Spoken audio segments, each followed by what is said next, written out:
Hi everyone, thank you so much for joining me today. So today we're going to try using some Slap It On with Gilding Flakes and some Wow Sparkles. Now, Slap It On is a bit like a clear texture paste. The one I've got dries clear and glossy, and so it leaves a beautiful effect. And I really wanted to see how it would work with Gilding Flakes and glitter, and just to kind of have a bit of a play really with my supplies and see what would work well together. So I've already gone ahead and cut a card panel down to 5.5 inches squared. I'm using my waffle flower grip mat, and I've got my Tim Holtz non-stick mat to the side of me, and I'm just going to add some Slap It On with a palette knife. Now, I've added way too much here. You really don't need that much.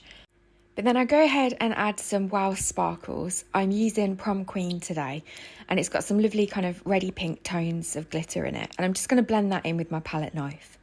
I'm then going to bring in these Gilding Flakes. These are Sheffield steel Gilding Flakes. They're from IndigoBlu, and I have to say IndigoBlu's Gilding Flakes are probably my favourite flakes to use at the moment. So I've blended those in, I've just kind of mixed them in, and then I'm using this stencil from Funky Fossil Designs.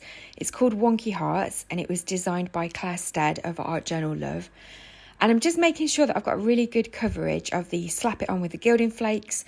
I want it to be evenly spread out, so I don't want any of the hearts not to really have any kind of glitter or flakes in. And then I'm going to peel that off, and as you can see, it's really gritty, really kind of grungy, but we're going to pop that to one side to dry, and I'm just going to go and clean up the mess, and then we'll come back to it.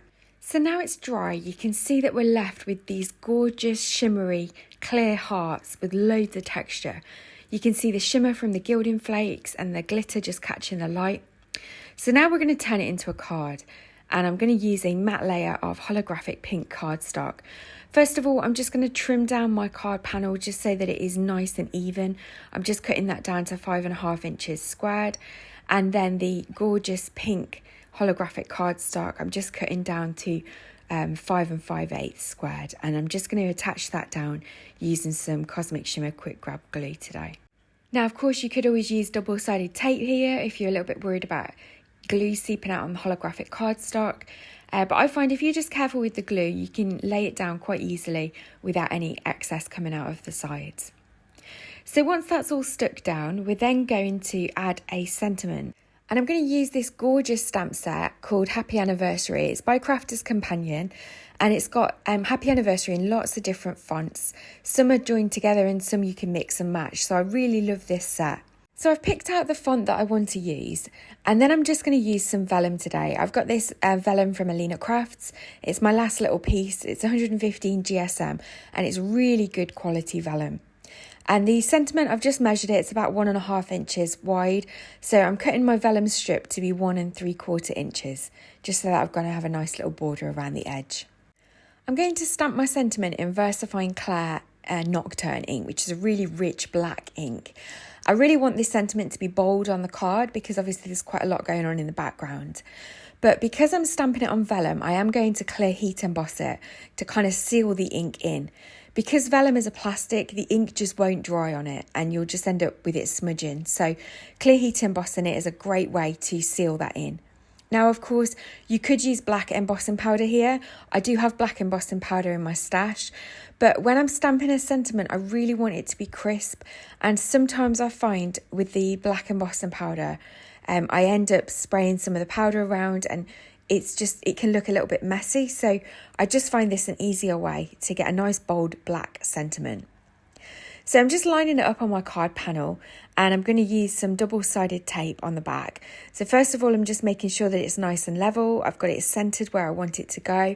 And then I'm just going to fold the vellum around the card, crease it in place, and then I can just use some double-sided tape just to hold that in place. So this tape's from Craft Stash. I'll leave as many products linked in the description box below as always. I do realise when I turn it over it's not quite level, so I'm able to just quickly peel that back up and then tack it back down in place. Then just to finish off the card, I really want to add some gems. I've got these lovely shake and mix gems from Lucy's shop, and as always I spend ages just fiddling around trying to work out which gems I want to use. First of all, I started to use the pink kind of like iridescent gems. And then I realised there's actually purple, lilac purple clear hearts in the mix of different sizes. So I then decided, you know what, actually I really want to use those hearts, and I think they look really, really effective with the textured hearts that are already in the background. So that's what I'm going to do. And once I'm happy with where they're all placed, I'm then going to use a wax pencil and the quick grab glue and just going to quickly tack all those down. Once they're all down, I'm then just going to add my card panel to a card base. This is a 6x6 shopbought card base, and I'm just using some Kalal glue on the back just to hold that in place. The Kalal glue is great for big areas because it doesn't warp, it's not got any water in, so it doesn't cause the card to warp, and it's a really strong glue. So that's why I kind of use the two glues here. And so that's the finished card for today. Thank you so much for joining me. I really hope that you've enjoyed this video. I hope it's given you a little bit more inspiration of another way to use your Gilding Flakes. Please let me know in the comments below if you're going to give this a go or if it's something you've already tried. And I shall look forward to seeing you in the next video. Thank you so much for joining me. Take care.